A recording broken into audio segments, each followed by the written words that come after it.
저는 그 대전의 빛나는 장애인 자립생활센터에서 센터장으로 있는 노언정이라고 합니다. 저는 이제 개인적으로는 그 기후 변화라든지 그리고 동물에게 관심이 많이 있습니다. 그 계기라면 여러 가지가 있을 것 같은데요. 우선은 제가 시각장애인이 되면서 그 사회생활을 하거나 아니면 어떤 특수교육을 마치고 나서 사회에 입문하면서 그 겪게 되는 여러 가지 부딪히게 되는 일상적인 부분들에 있어서 시각장애로 인한 그 불편함이 되게 많잖아요. 그리고 그거를 개인이 이렇게 저는 이제 나중에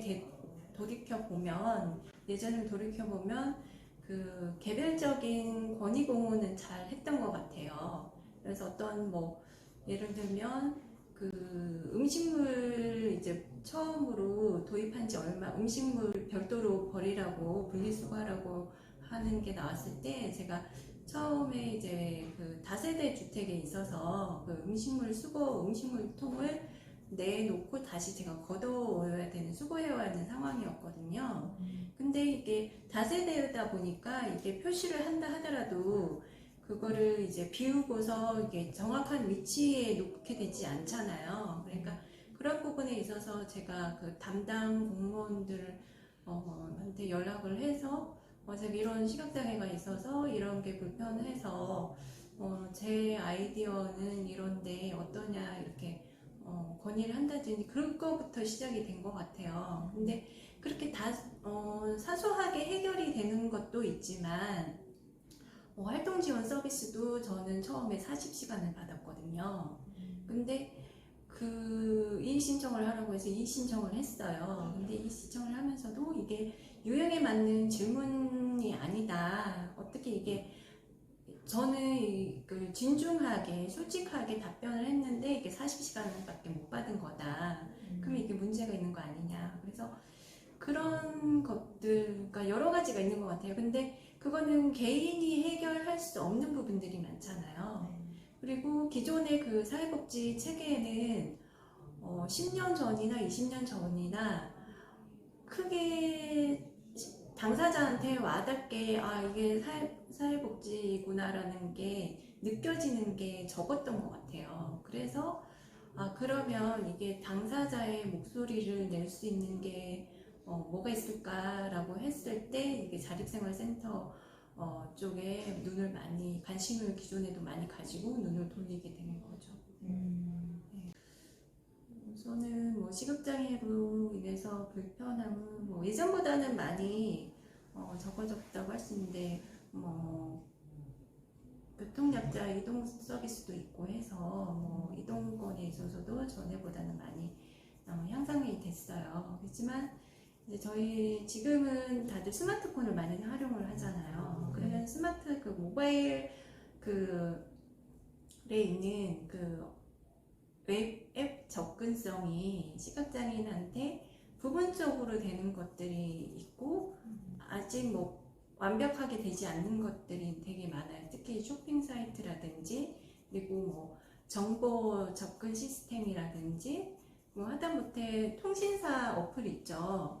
그 통신사 어플도 시각장애인 접근성이 완벽하진 않아요. 들어가 보면은 주 메뉴는 읽어주는데 북메뉴로 들어가서 다시 또 세부적인 북메뉴로 들어가면 그냥 이미지로 돼 있어서 그게 텍스트화 안 돼 있다 보니까 그냥 이게 뭐지? 하고 지인한테 확인을 해야 된다던가 그런 불편함들이 일상생활에서 가장 느끼는 거는 그 스마트폰의 이제 앱 접근성이 있는 것 같고요. 그리고 또 최근에는 저뿐만 아니라 이제 그 전자제품이라든지 일상생활용품 그리고 최근에 공공주택에 있는 월패드라든지 보일러 제어기라든지 그런 빌트인 제품들이 다 터치잖아요.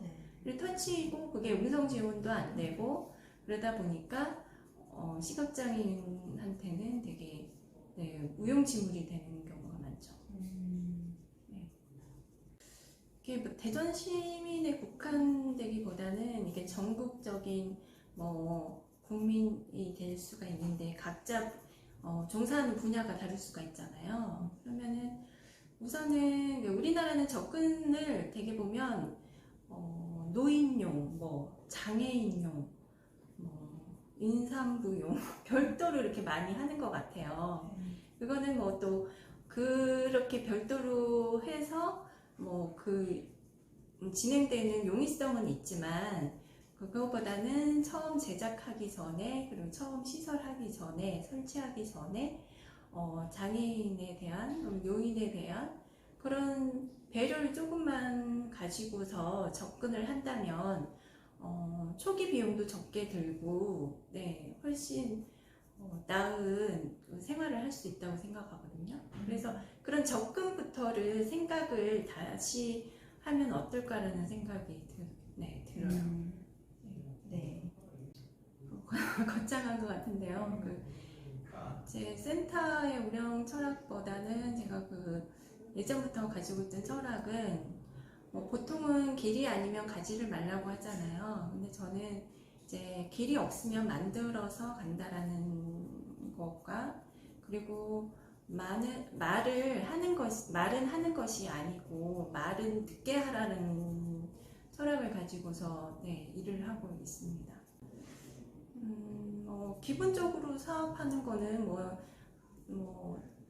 다른 기존 자립생활센터들하고 다 비슷한데 저희는 이제 특성화됐다 하면은 시각장애인 및 시각장애인을 바탕으로 한 중복장애인을 위한 권익공호 활동에 좀 많이 초점을 두고 네, 활동을 하는 것 같아요. 왜 그럴 수밖에 없는 거는 어떤 법적인 의무화가 바뀌지 않은 이상은 30년이 흘러도 바뀌지 않을 수밖에 없거든요, 상황이.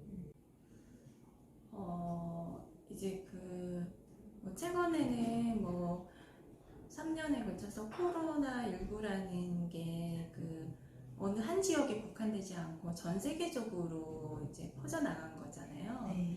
그리고 지금 우리가 계속 이슈가 되는 게 기후변화고 그리고 사회적인 유대에 대해서 되게 좀 질문들을 많이 던지고 생각을 하게 되는 것 같아요. 근데 이런 자립생활센터뿐만이 아니라 각자 개인이 어떤 분야에서 일을 하던 아니면 어떤 가치로 관계를 맺던 간에 조금 생각해야 되는 부분은 상생이라는 키워드 같아요. 그래서 상생이라는 거는 예전에는 솔직히 코로나19 전에는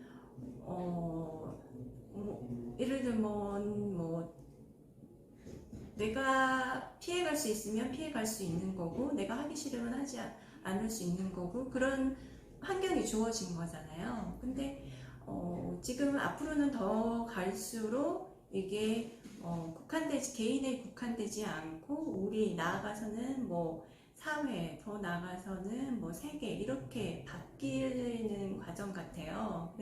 그렇다 하면 상생이라는 거에 대해서 조금 진중하게 한 번쯤 저를 비롯한 다른 사람들이 좀 생각을 해줬으면 해줬으면 하는 바람이 있습니다. 네. 인터뷰 이걸로 마치겠습니다. 네, 감사합니다. 네, 감사합니다.